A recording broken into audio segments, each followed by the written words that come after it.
This podcast is about the unexplained death of a young woman, Laura Van Wyhe. I have reviewed and I will report on the contents of official case files provided by the police department that's investigating her possible homicide, including witness interviews and police reports. You will hear me provide my own opinions about these materials in the hopes of shedding new light on this cold case.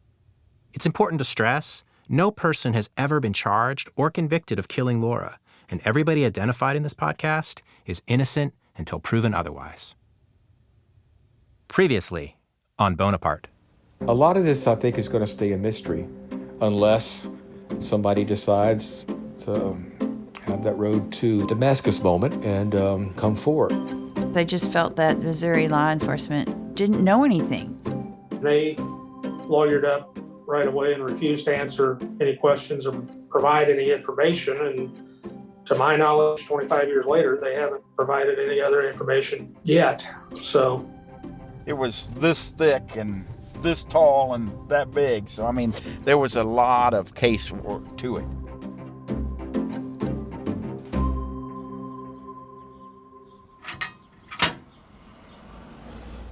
The letter arrives in a small envelope, the kind that might come in a set of personal stationery.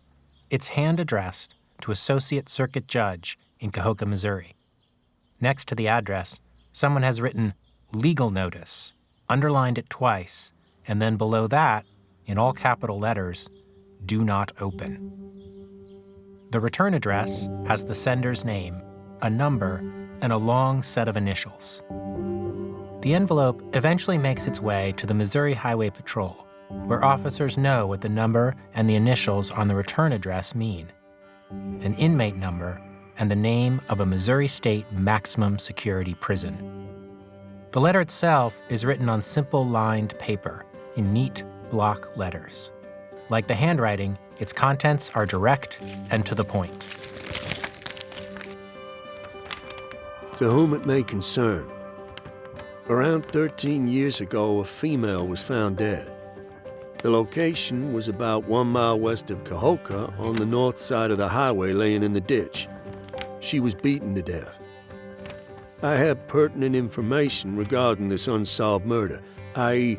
eyewitness testimony, and can give you a confirmation on what time it took place, description of car, and lead to DNA match. Don't contact media. My life would be in danger.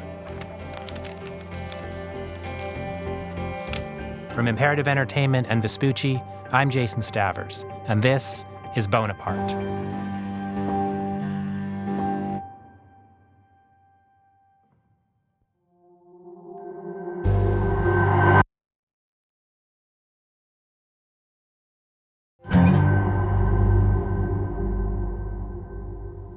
As we heard in an earlier episode, one of the people I've spoken to is defense lawyer Ron Kuby. Calling Kuby a defense lawyer is a bit like saying Oprah Winfrey is a talk show host. Kuby is a figure of legend on the American left, an activist lawyer from a very different part of the legal world than Annie and me. And that's part of why I wanted to talk to him about Laura's case, because he brings a different perspective. But he's also an expert in cold cases. For years, he's handled wrongful convictions. And a wrongful conviction case, it's really a cold case in disguise. Because the best way to exonerate someone is to find the real criminal. Only it's even harder because the cops think the case is closed. I asked Kuby what he thought of Annie's quest to find out what happened to Laura, and specifically, whether the experience and resources of Annie being a partner at a major law firm might help. So I don't know what they're able to do, but I imagine it's more than most mortals. But you still don't have state power. By state power, Kuby means law enforcement.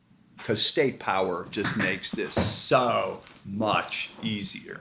You know, having like white men with semi-automatic weapons knock on people's doors and badges, I mean, it's remarkably effective in many places, getting people to talk. Where the cops are potential allies, the most productive thing you can do is push law enforcement to do their job. But, as I said to Kuby, the Missouri Highway Patrol has had 25 years to solve this, with no luck. There is an interstate nexus, right? There is Missouri and Iowa. You would think that, that does provide a basis for federal involvement. Kuby's talking about getting the FBI involved. It's one of the first things Annie tried. So I hired the former U.S. attorney for the Southern District of Iowa. I wanted him to review the file and help me get the FBI interested in the case. A U.S. attorney is a senior federal prosecutor. It's a presidential appointment and a position of considerable influence and experience. I gave him a retainer payment. He looked at the file, and he actually returned the retainer payment and said, "I don't think I can help you." That was hard. I was like, if the former U.S. attorney for the Southern District is telling me he doesn't think he can get the FBI interested in this case, where do I go from here? The lawyer told Annie that the case was too cold, and there wasn't enough evidence that the crime had crossed state lines. He said the FBI might get interested if there was a break in the case, but she needed a new witness. How to find someone, and how to encourage them to come forward. She just came right in, and the world kind of turned upside down of, this is the most fascinating thing I've heard. That's Melinda Pratarelli. She runs a marketing agency in Iowa City called Meld. How did she find us? Why is she here? Is this something that we can really help her with? How will we do that? Yeah, it just, the next day when we got together with our staff, we said, so this is what happened yesterday after 5 o'clock. After getting told that the FBI wouldn't take up the case, Annie decided to try offering a reward. Together with Laura's mother, Leanne, and her sister, Sarah, Annie started with $10,000. But getting the money together was just the beginning. How do you go about offering a reward? So I was kind of shocked by the lack of guidelines. Like, you think it's this commonplace thing. There must be some set of rules, but there really isn't. You need to have a tip line, and you need to have the ability to track down the people who gave you the tips in case they qualify for the reward. Do we want somebody answering a tip line live? And if so, should it just route to my cell phone or someone else's cell phone, depending on the time of day? I asked the police, of course, too. Did they want the tips going to them? And they're like, no, we don't know. We don't do anything like that. The biggest challenge is less of a mystery, but it's still not easy to accomplish, getting the word out. And that's where Melinda comes in. If you think about it as an octopus that has 8 arms, right? What are all the places where what arm might they come in through? Where might they land? How might they want to communicate? What do they consider a safe way to communicate? Those were the key elements. With an unlimited budget, of course, you can just buy your way in front of anyone who might know something. But that's a lot of people, and advertising, even online, isn't that precise. So Annie needs so-called free media. In other words, newspapers, magazines, websites, and podcasts. And the media likes a story, but a story needs a hook. An unsolved murder isn't enough. When Annie first told me this story in that Manhattan backyard, I told her I was interested, but I wanted to be clear about one thing. Your friend's murder isn't the story, I told her. You are. When I said that, Annie laughed, and then she said, yeah, that's what Melinda said too. Offering a reward is only part of Annie's strategy. She also wants to build on the existing law enforcement investigation. But to do that, she needs to know what the police have been able to find so far. When I started following Annie's efforts, she had the version of the police file that Leanne obtained back in 1997 as part of Sampson's custody case. Most of the reports in that file, they end with the same final paragraph. This investigation is being continued. It's a curious and strangely evocative phrase, and one I'd gotten used to seeing over and over again as I'd reviewed the file. This investigation is being continued. It's a promise. It's even a little optimistic. Unfortunately, the last report in the file that Leanne has ends differently. This investigation remains suspended. But we had reason to think that there had been subsequent activity. Leanne was in periodic contact with the police, and on several occasions, they'd told her that there were new developments, though nothing that ever led to an arrest. Once, when Sampson was a teenager, they'd even asked for a swab of his saliva, although they didn't say why. And even if nothing new had happened since 1997, Chief Conger told me that the full file was kept in a large briefcase. My version fits in a medium-sized binder. It contains no photographs, and there have to be more detailed autopsy records. Conger also told me that every interview held at the police station was recorded, and those tapes should be in the file. Tony Bergman was interviewed at the police station, and others might have been as well.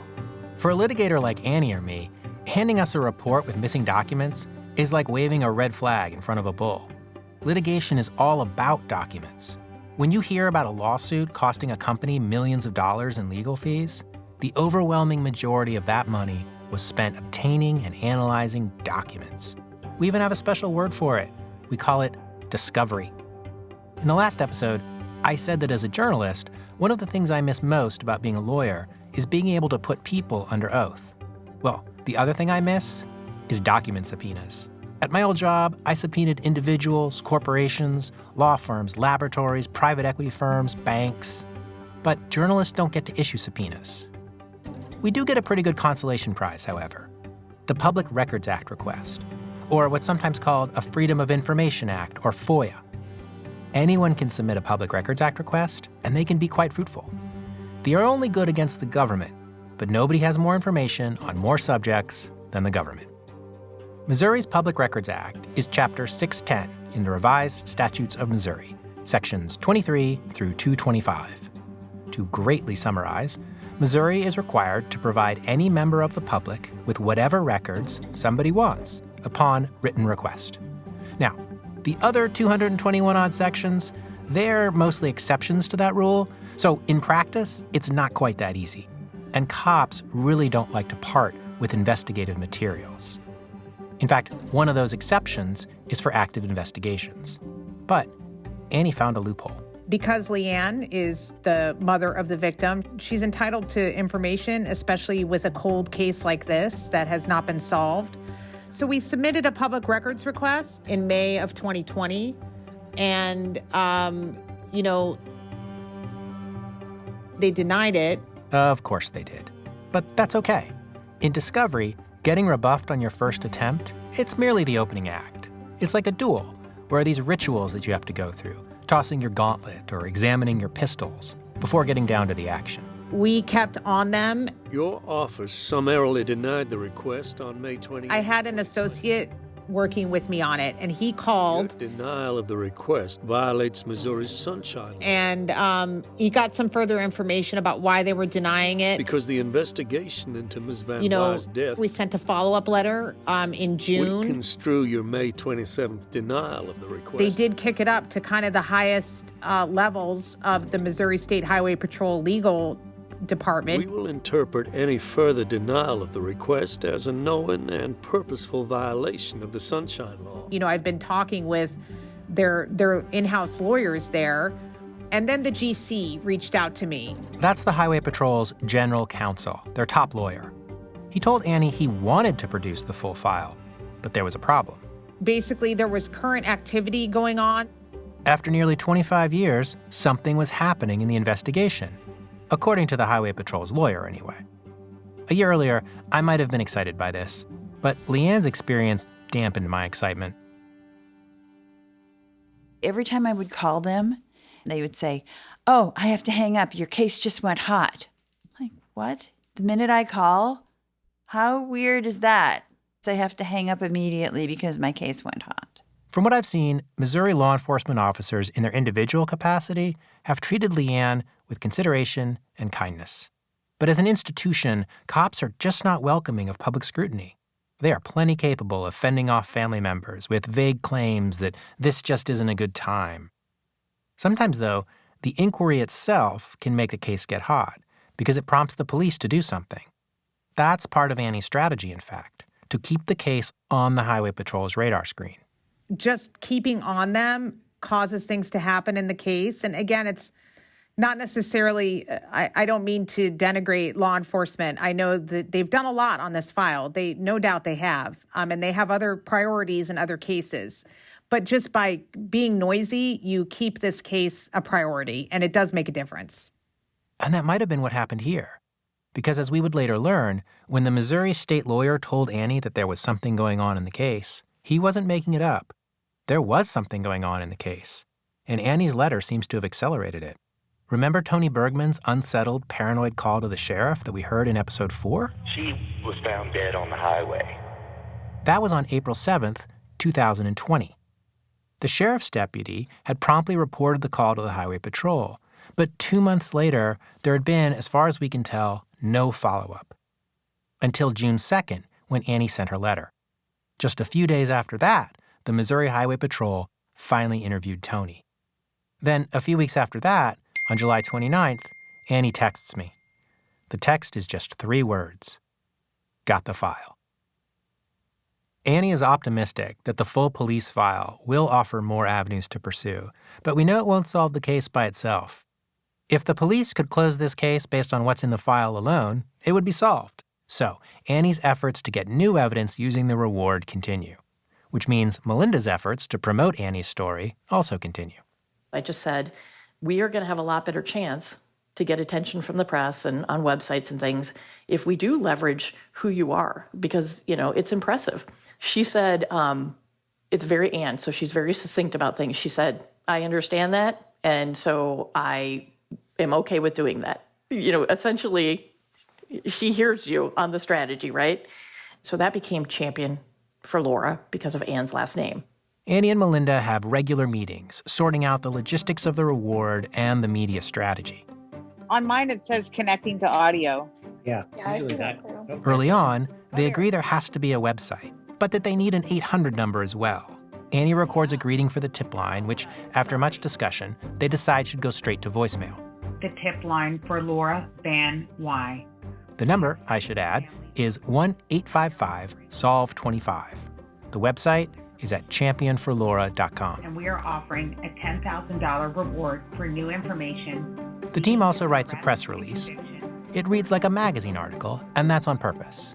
A press release is bait, hoping to attract a journalist hungry for a The story. Des Moines Register is probably going to do an article early next week, probably Monday. The Register does run a story, and so does the news website, The Daily Beast.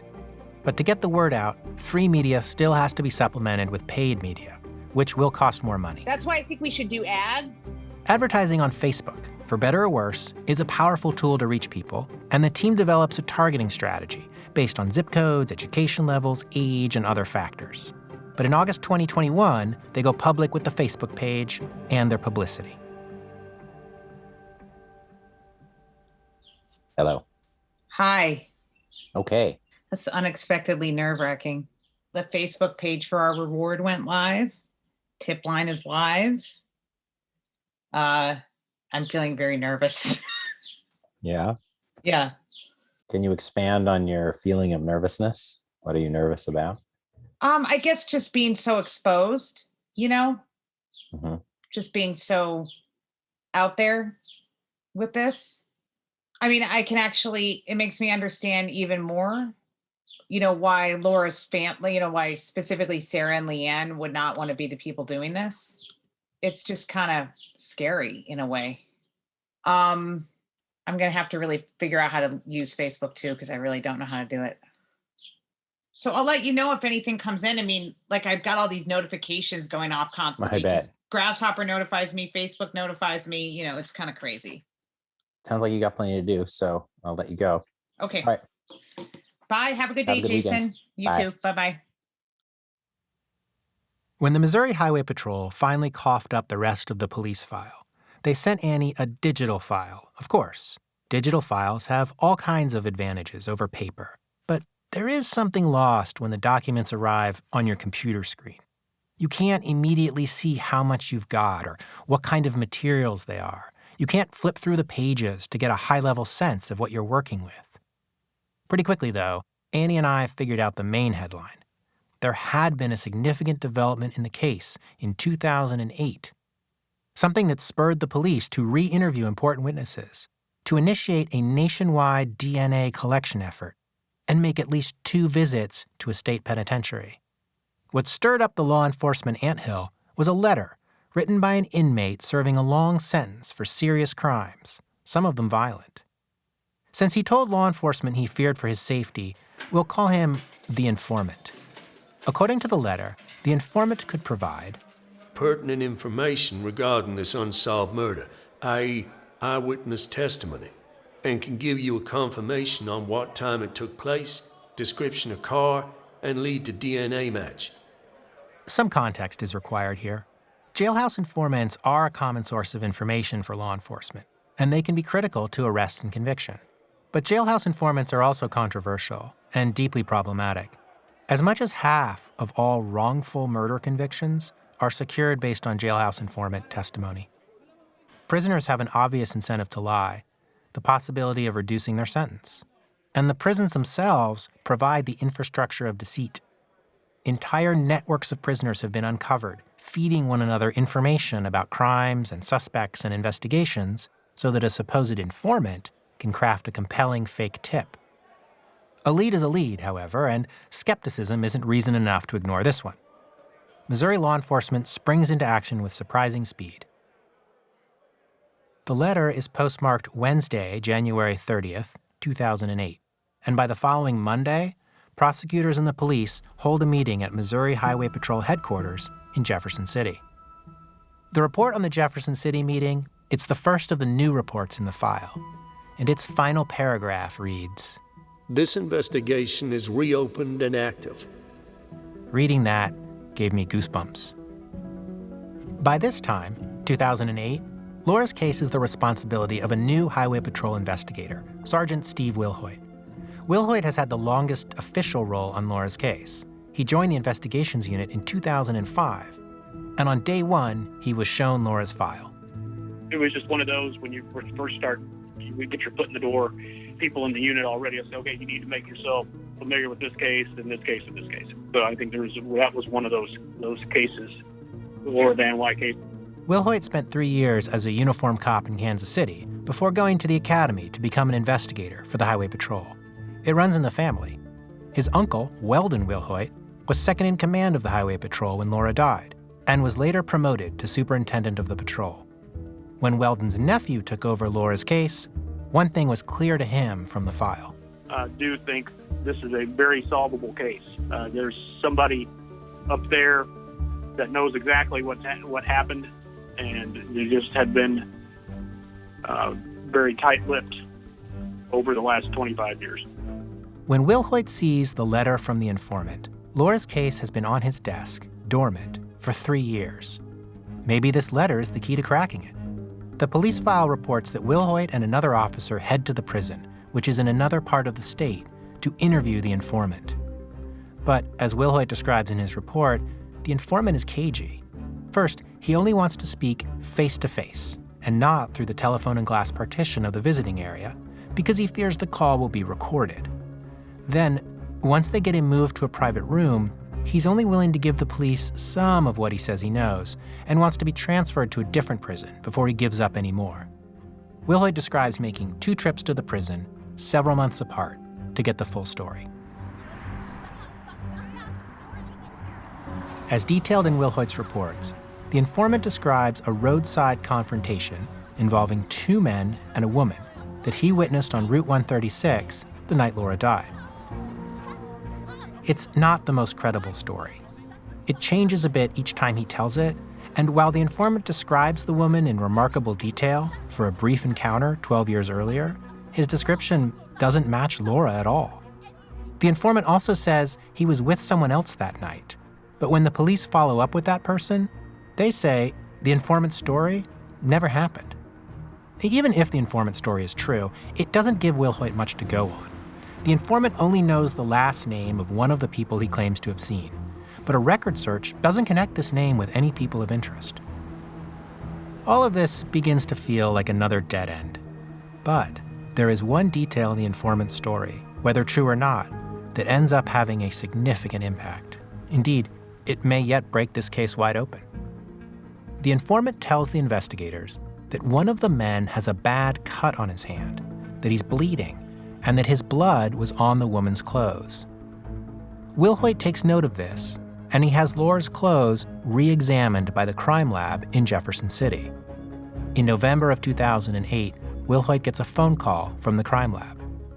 The technician tells him that they have discovered a previously unidentified blood sample on Laura's shirt.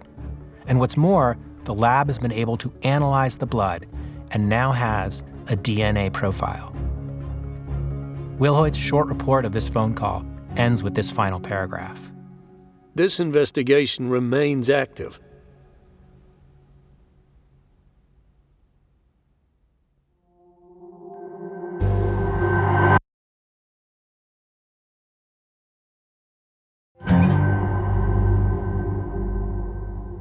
It's the fall of 2008, and for the first time in 12 years, the Missouri Highway Patrol has a significant new lead in Laura's case.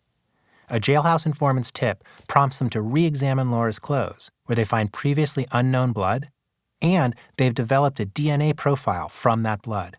By itself, the DNA profile doesn't tell them much, except that it's human and from a man. The next step is standard procedure for crime labs. They run the DNA profile through an FBI database called CODIS, which tracks DNA collected by law enforcement nationwide. But that produces no hits, meaning it's unlikely that the person whose blood was on Laura's shirt has had much interaction with law enforcement. The other way that Missouri can make use of this new DNA information is to compare it directly against the DNA of people known to have been with Laura the night she died. Collecting DNA is 21st century basic police work, and the Missouri Highway Patrol pursues this avenue vigorously.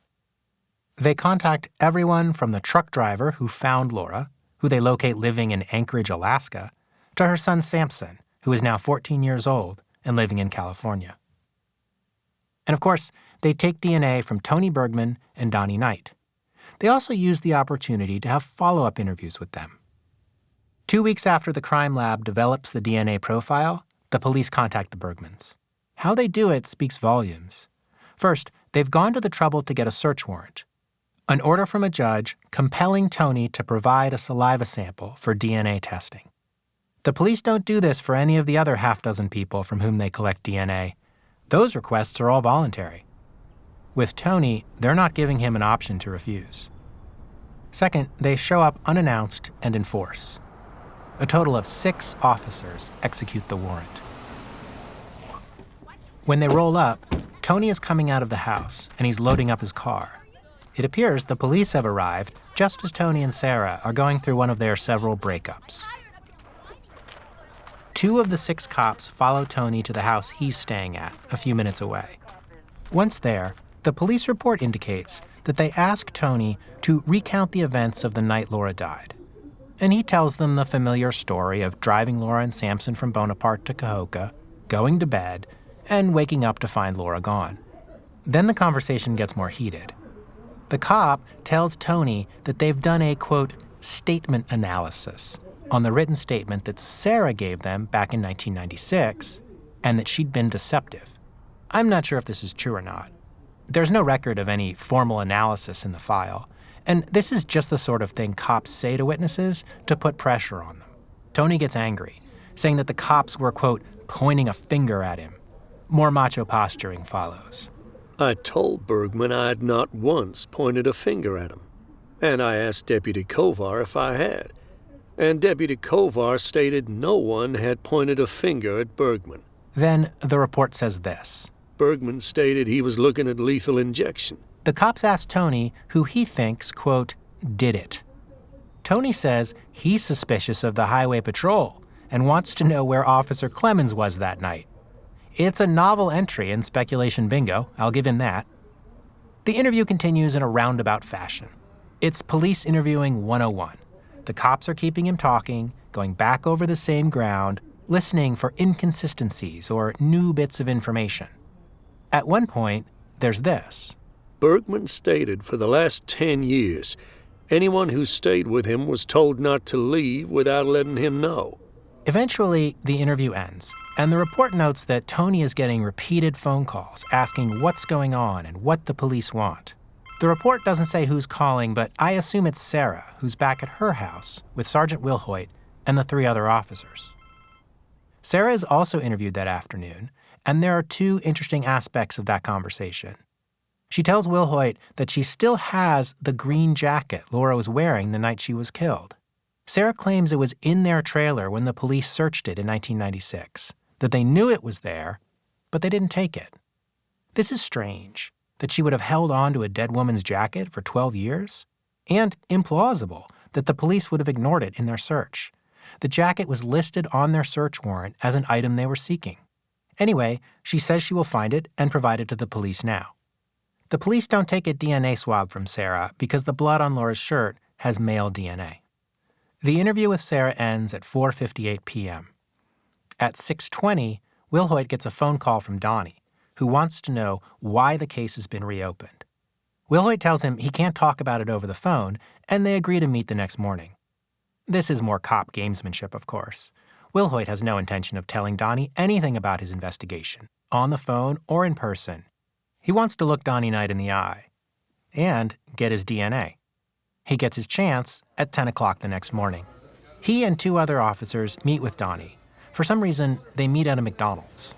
Wilhoit is a much more descriptive report writer than Officer Schroeder, and his report gives us this description of Donnie. Knight, who was visibly shaken and sweating profusely, said he had called into work because he had been so upset by recent events. Donnie describes the night of October 25th and adds some new details. He says that he and Laura were still a couple and that they had been trying to, quote, work it out. He claims that 2 nights before she died, Laura had spent the night at his apartment. And he tells Wilhoit that Laura smoked marijuana daily. This last claim is almost certainly false because the autopsy found no trace of marijuana in her blood. Donnie tells Wilhoit he always thought Laura had been killed by a truck. In support of this, Donnie says that a friend of Laura's, Corinna Bailey, told Sarah, I assume he's referring to his sister, Sarah Bergman, that the trucking company had paid Leanne a substantial amount of money. This is a story that has made the rounds in Iowa City and among the Knights. I've heard several references to it. But I'm confident it's false. Leanne denies it, and it's implausible in the extreme that the trucking company would have paid her anything, considering that the case remains open and Officer Clemens testified at the inquest, quote, I don't believe the truck driver hit her. Also, I interviewed Corinna Bailey, the friend Donnie claims told him about the settlement. Yes. Yes, I did hear that story. Yep. It might have been Donnie that told me that, actually, now that I think about it. I'm almost certain Donnie's the one who told me that she got supposedly $1 million from some trucking company, which seemed rather far-fetched. Wilhoit's report on the interview at the McDonald's goes on to state that he asks Donnie if he had ever confronted Tony or Sarah about Laura's death. Donnie says he has not, but the subject was, and here Wilhoit quotes Donnie directly, a real dark place for a couple of years. And Donnie says that he felt, quote, vagueness from Tony regarding what had happened, and that it did not, quote, feel right. Knight said he had no reason to protect Bergman, and if he had done something to Van Wyhe, it would be tough fucking shit for Tony. Knight agreed there were issues with Bergman's story. In the end, the blood on Laura's shirt doesn't match the DNA taken from any of the men in Laura's life. Not Donnie, Tony, or even Samson. The police confirm it doesn't match anyone at the party in Bonaparte, including the friend of Rebecca's that Laura accuses of rape. Nor does it match the man Tony alleged was having an affair with Sarah. The blood, and the DNA it contains, remains a tantalizing lead, but one the police cannot connect to a suspect. At least, not in 2008. The DNA state-of-the-art has changed since then, and in 2018, it advanced considerably. I was on the couch at my boyfriend's house reading the paper. That's Leanne, Laura's mother. I saw the Golden State Killer article. I was on the front page, and then I called Anne and said, Anne, you got to read about how they've solved the Golden State Killer case after 30 years or something, 35 years. I said, you've got to read this. So she read it, and we said, you know, we really need to get Missouri going on this because they've got nothing. The Golden State Killer was one of the country's most notorious serial murderers, and the police finally caught him using a novel DNA technique called DNA genealogy. Missouri had unknown blood taken from Laura's clothes. Could this technique tell us whose blood it was? Genetic genealogy is using DNA to learn more about a person's family tree and their biological or genetic heritage. That's Cece Moore, the world's foremost investigative genetic genealogist. If you have an unknown suspect or an unknown victim, you can reverse engineer their identity based on the family trees of those they're sharing DNA with. Her technique is simple to describe, but devilishly difficult to do in practice. When law enforcement has an unidentified DNA profile, Cece and her team compare that DNA to DNA available in various public databases. They're not looking for an exact match. Law enforcement can do that itself. They're looking for people related to the unknown suspect. We can predict how closely or distantly someone is related to the unknown subject based on how much DNA they're sharing. However, it almost never just points to one possible relationship. There are multiple possible relationships in every instance, unless it's a parent, child, or a full sibling. Every other amount of shared DNA has multiple possibilities, so you have to keep an open mind. First of all, a second cousin is genetically equivalent to a first cousin twice removed and a half first cousin once removed. The DNA tells Cece when two people are close or distant relatives, but it doesn't specify the precise relationship. They could be an uncle and a nephew, or cousins. It gets complicated fast. Ideally, Cece gets a few hits in the database, so she knows she has someone who is a few degrees from the suspect and someone else with a different relationship. Then she builds the family tree for these people and triangulates for the person or people who are the right amount related to be the suspect. What makes all this so difficult is that you can't just order up a family tree. The internet has made it less difficult, but building a family tree is still painstaking, labor-intensive work. It requires searching birth and wedding announcements, obituaries and burials, and sorting through name changes, adopted kids, and multiple marriages. And if that's not enough, when Cece gets started, she often doesn't even know who the person in the database actually is. There's going to be a name, but that name can be anything the person wanted to enter. It can be a username like Butterfly45, which it is pretty often. It can be initials. It can be anything. It can be a fake name. So they just enter what they want.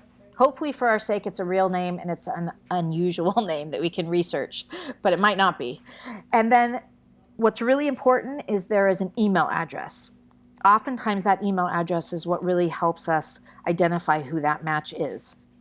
From a couple of email addresses, Cece and her team build a giant family tree and then parse out who on that tree is just the right amount related to the people they started with. And that's the person whose DNA law enforcement has. Amazingly, it works. A lot. When I spoke with Cece in the summer of 2021, she'd helped solve 157 criminal matters. The great majority of them cold cases. Cece has probably solved more cold cases than anyone in history. So far, every case where the perpetrator was identified through genetic genealogy that has gone to trial or resolution has been a conviction. I feel like we are identifying a new type of criminal in a lot of them. Somebody who victimized a stranger very violently and then seems to have just gone on and lived their lives and never done it again. Now, we don't know for sure, but that's certainly how it appears in many of these cases. That's why they're cold cases, because there was no obvious connection. It's a crime of opportunity often. When Leanne and Annie discovered that Missouri had an unidentified blood sample taken from Laura's T-shirt, they started lobbying the Highway Patrol to hire Parabon, the company where Cece is the chief genetic genealogist. All through the spring of 2020, Annie and Leanne texted me with messages like, quote, "Will Hoyt says they're considering the Parabon route." Part of what stalled out that possibility was we were having trouble figuring out how to budget for that. Because we're a county, we're a government, we're a small county. That's April Wilson, who is the current prosecutor in Cahokia. She's the senior law enforcement official with ultimate responsibility for Laura's case. This is one of the most important cases, the most important case, if you will, when you have a death of a 21-year-old woman. Loss of life is the case we give the most attention to because we don't want the loss of life in our communities, particularly at the hands of someone else. Eventually, after several different agencies agreed to contribute funds, the state was able to hire Parabon. That was in June of 2020. The process is slow, and after the initial good news, the police have been tight-lipped. In the summer of 2021, we thought they had a lead, and there was a rumor in Cahokia that someone was about to be arrested. But Wilson told me that was a false alarm. I'm recording this episode in November, almost 18 months after Missouri agreed to hire Parabon, and all Annie knows is that Parabon has the material and is working on the project. Like I said, it's labor-intensive. While Annie waits for new information about the DNA, she's busy trying to find new evidence of her own by publicizing the reward. The article in the Des Moines Register ran on the front page and got a lot of local attention. Naturally, people went onto Facebook to talk about it, and Annie's team was ready for them, with a Champion for Laura Facebook page up and running, as well as a tip line and email.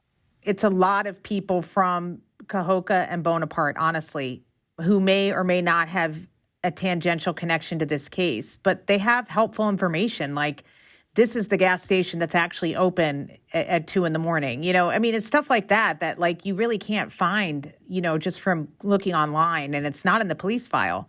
At some point, someone's going to come forward with some seemingly irrelevant detail that's going to snap something into place here, right? And so I haven't disclosed people's names to the police if they didn't want to be named, but I have also passed along the information that I thought was helpful to the police. Annie is also contacted by people with direct connections to the case. Sarah Bergman, who is Sarah Knight now, messages Annie on Facebook. She said, not one thing in the Des Moines Register article was correct. I'm contacting a lawyer about slander charges. And I said to her, I am not a reporter, Sarah, and if you believe there are errors in the story, you should contact the reporter. I would prefer that you join the effort to solve this case than continue to make legal threats to me. Another disgruntled family member takes his complaints public. Last weekend, all of a sudden, we wake up and we think, there are 25 comments from a particular person who has just clearly been on the page writing horrible things and just hitting paste and cut, paste, over and over. And sending in Facebook inbox messages that we can see. He apparently is a cousin or nephew of Donnie's. He's related to Donnie in some way and related to Sarah Bergman. And then he started calling the tip line, which he still does occasionally, and leaving obscenity-laden voicemails. Calling me all sorts of names that I don't want to repeat. I'm so dumb, and I'm a B word and a C word and an F word and whatever other word. Annie provided me with some of these voicemails. If you're easily offended by language or listening with someone who is, this might be a good time to hit that 30-second skip button. This is all fake. The person that had to do with Laura is the truck driver, and you all know it. Leanne calling paid the truck driver to do it. Is that the information you don't want getting out there? He's not happy about Annie's involvement in the case. You're not friends or family of Laura. I'm her family, you dumb bitch. Go fuck yourself! And there's this one. You better watch your back.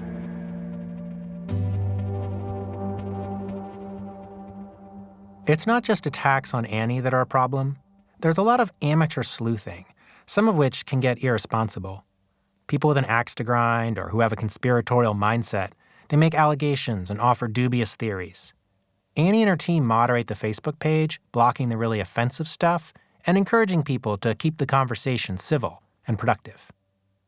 By late September, there have been some tips with useful information, but things are slowing down. There really needs to be a breakthrough in the case. I'm getting very discouraged. Just from the time it's taking, or?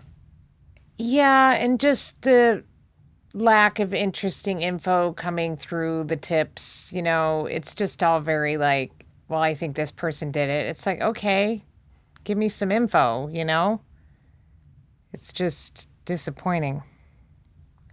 Yeah. I guess I just am waiting around more, There's already been plenty of that. There's not a whole lot more we can do. We either get some useful information out of the public, which hasn't happened yet, or they figure out some other new evidence, Annie has a few cards left to play, however. One thing we didn't get in the updated police file were detailed autopsy records.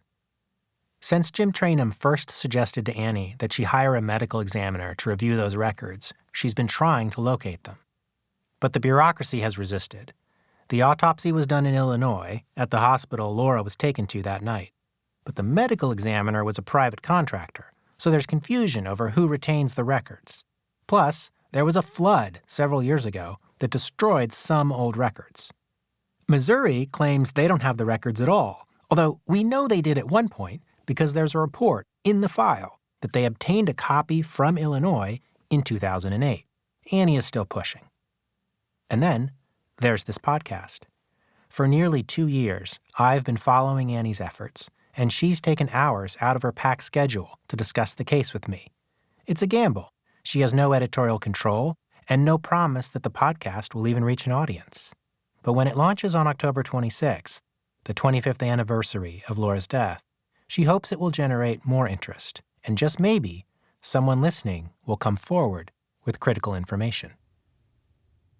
If you or someone you know might have that critical information, please get in touch. Even the smallest detail can be the key that unlocks a cold case. The tip line is 1-855-SOLVE-25. The website is at championforlaura.com. Laura's death, however it happened, is more than an open police investigation.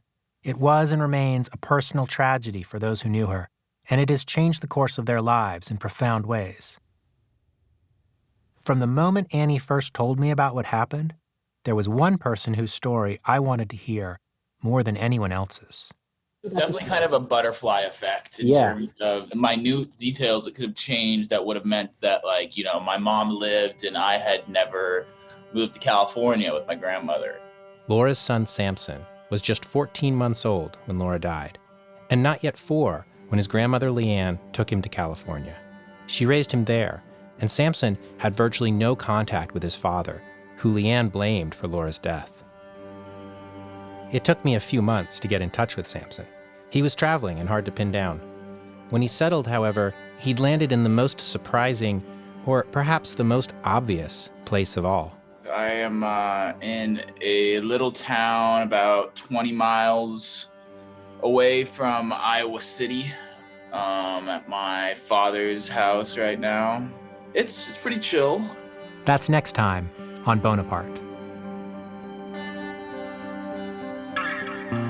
Bonaparte is a production of Imperative Entertainment and Vespucci, and is written and hosted by me, Jason Stavers.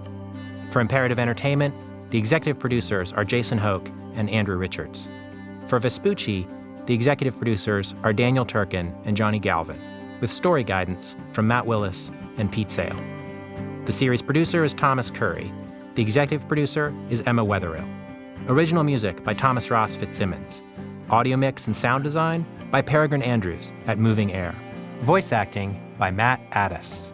Visit the Champion for Laura Van Wyhe Facebook page or championforlaura.com for more information about how you can help. If you like the show, please make sure to leave a review, and don't forget to tell your friends. Thanks for listening.